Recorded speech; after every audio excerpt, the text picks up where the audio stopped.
Seja bem-vindo ao canal Futebolaço, eu sou o Dieguinho. Bom, galera, tá entrando no ar a nossa primeira edição desta sexta-feira, como sempre, com muitas informações para vocês. Antes disso, ó, dedo no like no começo do vídeo que me ajuda bastante. Se forem novos aqui no canal, já se inscrevam, ativem o sininho das notificações e, claro, sigam a nossa conta pessoal lá no Instagram. E olha, temos jogos importantes agora para acontecer. O Campeonato Brasileiro estreia amanhã. Temos aí nada mais nada menos que um Vasco e Atlético Mineiro neste sábado. E você que quiser fazer sua aposta esportiva lá na 1xBet, clica aqui ó, no primeiro comentário fixado do vídeo, se cadastre lá e comece a apostar. Beleza? Se for seu primeiro depósito, utilize o nosso cupom promocional, que é a palavra Futebolaço, com temudo e CO no final. Eles dobram o valor para vocês. Além de Vasco e Atlético Mineiro, tem alguns jogos interessantes, como Palmeiras e Cuiabá, Fluminense e América Mineiro, São Paulo e Botafogo, Inter e Fortaleza, e também Bahia e Red Bull. Esses são os jogos de amanhã, sabadão. Então, 1xBet, parceiro do canal Futebolaço, link aqui ó, no primeiro comentário fixado do vídeo. Clica lá e comece a apostar. Bom, galera, vamos começar o vídeo trazendo informações aí de mercado da bola. Primeiro, segundo apurou o NE45, que foi confirmado aqui pelo companheiro Vene Casagrande, o Vasco já acertou a contratação do volante de 21 anos do Náutico, Matheus Cocão. O jogador é aguardado no Rio de Janeiro nessa semana para a realização de exames médicos. O jogador chega por empréstimo até o final da temporada. O Vasco paga ao Náutico 300 mil reais e já fixa o passe dele em 2,5 milhões de reais, tá? Os dirigentes do Náutico confirmaram o negócio e o jogador é aguardado aqui no Rio de Janeiro. Vou dar minha breve opinião. Falar que eu conheço o jogador, eu tô sendo aqui leviano. Porém, um setorista do Náutico fugiu o primeiro nome dele, eu lembro que o sobrenome é Tarso, deu uma entrevista aos companheiros do canal Atenção Vascaínos e, de fato, ali, alguém local que cobre o Náutico, deu péssimas referências. Falou que o jogador perdeu pênalti agora no jogo da eliminação do Náutico. Até é normal, o Pedro Raul também perdeu pênalti, mas ele não era nenhum dos principais jogadores do time. Tem contrato com o Náutico até 2026, fez 14 jogos, mas foi uma surpresa até para a imprensa local essa vinda do jogador para o Vasco. Segundo o Vene Casagrande apurou, ele vem para tapar a lacuna deixada pelo Patrick de Luca, que é um jogador que se lesionou, teve problema no joelho e só volta entre outubro e novembro. Mas eu acho que o Barros e o Rodrigo, por exemplo, eram dois jogadores que não estavam inicialmente no ano nos planos da diretoria e acabaram ocupando espaços que fizeram até com que o Patrick de Luca acho que ficasse mais para trás nessa fila. Já até falei algumas vezes, acho que foi um erro a contratação do Patrick de Luca e vejo mais sem pé nem cabeça ainda a chegada do Cocão, até porque o Vasco deve ir ao mercado na segunda janela para trazer mais um jogador de impacto. Eu vou até pegar brevemente aqui para vocês o elenco do Vasco, eu tenho todo ele planilhado aqui. O Vasco de volante já tem no grupo hoje Jair, Andrei, o Andrei tá saindo, né, em julho, mas vamos lá, definitivo, Jair, Marlon Gomes, Rodrigo, Barros, Galarza, Zé Gabriel, Di Luca, vai trazer mais um, e esse não é aquele reforço mais de peso ali para brigar com o Rodrigo, ainda vai vir esse outro volante, na minha opinião, necessidade zero, nenhuma, mas enfim, tá feito o registro aí, e já opino, não gostei da contratação, vai chegar, vou torcer para dar certo, arrebentar, calar minha boca aqui, mas eu particularmente não gostei e não entendi sequer a contratação. Não falar de dois outros jogadores agora sobre meias, né, que o Vasco tem interesse nessa situação. O presidente do Nacional do Uruguai bateu um papo com o companheiro Marcos Jacob, sim, do Detetive Vasco, e confirmou que tem interesse sim em conversar com o Vasco, falou que o Vasco recentemente não procurou, mas deixou as portas abertas para uma retomada em negociação na janela agora do meio do ano. Vasco, Nacional chegaram a negociar bastante ali, mas o Vasco acabou desistindo pela pedida do Nacional, que à época não estava cedendo, queria 8 milhões de dólares pelo jogador, quase 40 milhões de reais. Ele tinha sondagens da Europa, eles acreditavam que jogando a Libertadores né, o jogador se valorizaria ainda mais e poderia ser vendido diretamente para a Europa. Ele até vem fazendo boas atuações, mas esse interesse aí do mercado europeu deu uma diminuída. Então eles enxergam com bons olhos uma vinda ao Vasco da Gama. Então existe a possibilidade da negociação na janela do meio do ano. Se o Nacional reduzir a pedida, pode ser sim que o negócio acabe tendo um final feliz, tá bom? Inclusive, um caso parecido pode ser o do Capasso. O Vasco comprou 50% só dos direitos econômicos do jogador, reduzindo bastante o valor que foi pago e aí dividindo uma espécie de sociedade. O Nacional ficaria ali, continuando sendo sócio, né, do jogador, tendo um bom percentual, e o jogador se desenvolvendo no Brasil numa liga mais importante e mais forte. É uma possibilidade de negócio, disse possibilidade, não confirmei que isso de fato vai acontecer na janela do ano, mas do meio do ano, mas o presidente do Nacional precisa fazer caixa e estaria abrindo as portas para o Vasco da Gama. Vamos falar também agora sobre Matias Rojas, jogador que também teve no radar do Vasco, argentino, 27 anos de idade, joga no Racing, e o Botafogo, que também queria o jogador, acabou de desistir. E o Fogão Net trouxe alguns dos motivos que fizeram com que o Botafogo desistisse. O Botafogo achou um jogador muito caro. Ele tá ficando livre, mas olha o que pediu o Rojas para fechar com o Botafogo.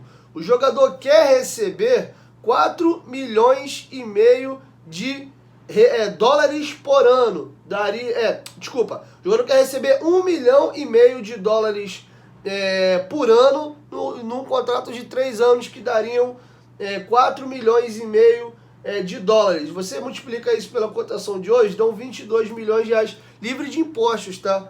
Isso limpinho na mão dele. Se você acrescentar os encargos e os impostos, o custo para o clube fica ainda maior. Você divide isso aqui por 36, ele está pedindo um salário mais ou menos aí de 611 mil reais, 600 mil reais para poder fechar, tá? Lembrando que em dólar a cotação foi feita com o dólar de hoje. Outra situação que ele estaria pedindo, esses 4 milhões e meio por 3 anos, 1,5 milhão de dólares por ano, e esse salário que daria mais ou menos isso aí, ele quer uma luva também, recebeu uma grana na mão dele de 1 milhão aí de dólares, que hoje daria 4 milhões e 900 mil reais. Vamos jogar arredondar, que é 5 milhões de luva na mão livre aí para poder acertar. Então essas situações fizeram com que o Botafogo desistisse da negociação. Então dá pra gente ter mais ou menos uma noção de valores, tá? Então é mais ou menos isso aí que custa hoje o Matias Rojas. Vocês acham que vale a pena? Quero ouvir vocês.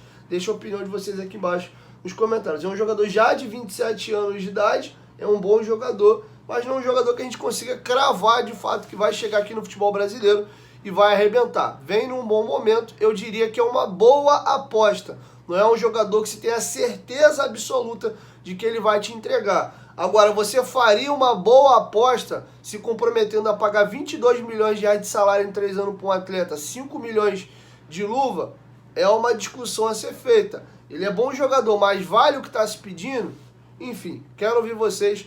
Deixa a opinião aqui embaixo nos comentários. Para finalizar, o Vasco estreia amanhã contra o Atlético Mineiro, às 9 da noite lá no Mineirão. E o técnico Maurício Barbieri concedeu uma entrevista coletiva ontem. Eu gostaria de dividir com vocês aqui 3 temas no começo desse vídeo. Primeiro, qual é a vantagem de Vasco e Cuiabá disputarem só o Campeonato Brasileiro, enquanto as outras 18 equipes pelo menos têm mais uma competição para jogar? Essa questão da busca por um camisa 10, que a gente acabou de citar agora 2, o Matias Rojas e o Franco Fagundes, e também como é que o Vasco lida em jogar um Campeonato Brasileiro tendo dentro do seu elenco apenas um campeão brasileiro, que é o Jair, que conquistou esse título pelo Atlético Mineiro, e dentre os jogadores que estão no elenco hoje, 15 são jogadores que nunca jogaram sequer o Campeonato Brasileiro da Série A. Então, com vocês, o técnico Maurício Barbieri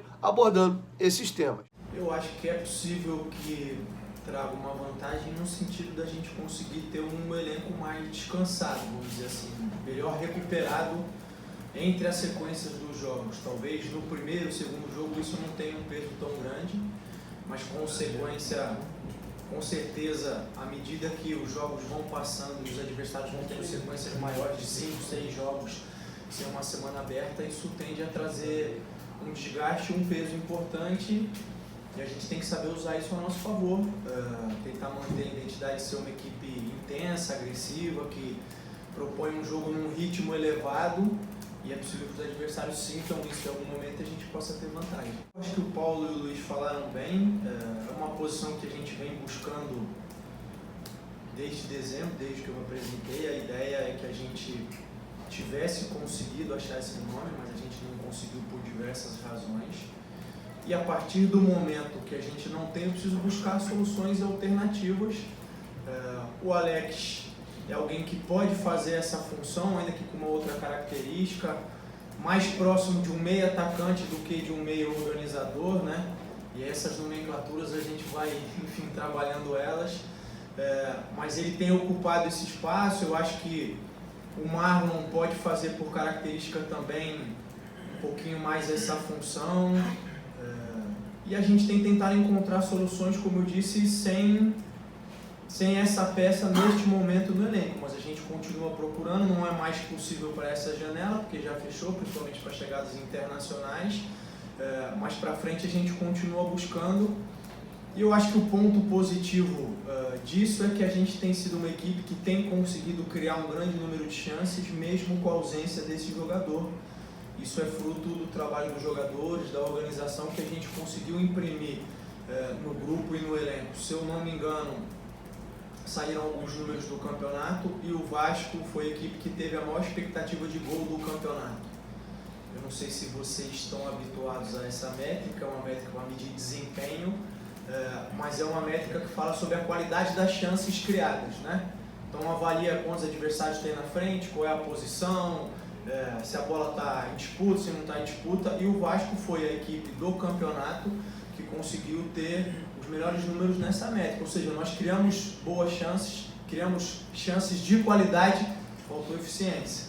Isso não tem a ver tanto com a ausência do camisa 10, mas com o momento que a gente enfrentou ali. Eu acredito que se a gente continuar criando boas oportunidades e aumentar a nossa eficiência, a gente vai sentir menos falta dessa peça durante esse momento. A gente tem um número grande, né, de jovens jogadores, todos eles de muito potencial, todos eles com uma capacidade de crescer e se desenvolver na carreira, atingir um nível muito grande, mas sem dúvida nenhuma são jogadores jovens. Se eu não me engano, a gente tem 7 jogadores com mais de 38 jogos em Série A, e aí eu estou falando 38 jogos porque é um número de um campeonato todo, né? Então eu acho que essa lacuna nesse quesito experiência, sem dúvida nenhuma, é um fator de dúvida, no sentido de que a gente precisa ver como esses garotos vão responder. Pelo que eles têm apresentado do início do ano até agora, pelo que eles têm apresentado nos confrontos com grandes equipes que disputam o Campeonato Brasileiro, pelo que eles têm apresentado nos treinamentos, eu me sinto seguro para dizer que tem uma expectativa muito positiva em relação ao desempenho deles, o crescimento e o desenvolvimento deles. Mas sem dúvida nenhuma, nesse momento, esse elenco, essa equipe é uma equipe jovem e faz parte daquilo que a gente falou em muitas outras oportunidades, desse processo de reconstrução, de reformulação. A gente teve a saída de 24 jogadores, a chegada de 14, é muita mudança, falando em 3, 4 meses de trabalho. Eu enfatizei isso em uma outra oportunidade e fiz um paralelo em relação à Avenida Brasil. Vocês se lembram bem que o caminho é difícil e tortuoso, isso não mudou de 3 semanas para cá, continua, a gente tem grandes desafios pela frente, mas eu acredito que a gente vai fazer uma grande competição e vai terminar de forma bastante positiva. Bom, galera, então é isso. Essas eram as informações que eu tinha para trazer para vocês nesse vídeo. Logo mais eu chego com a nossa segunda edição, beleza? 1, 2, 3, futebolaço, tamo junto, família. Qualquer momento, de volta mais, tamo junto, valeu, fui!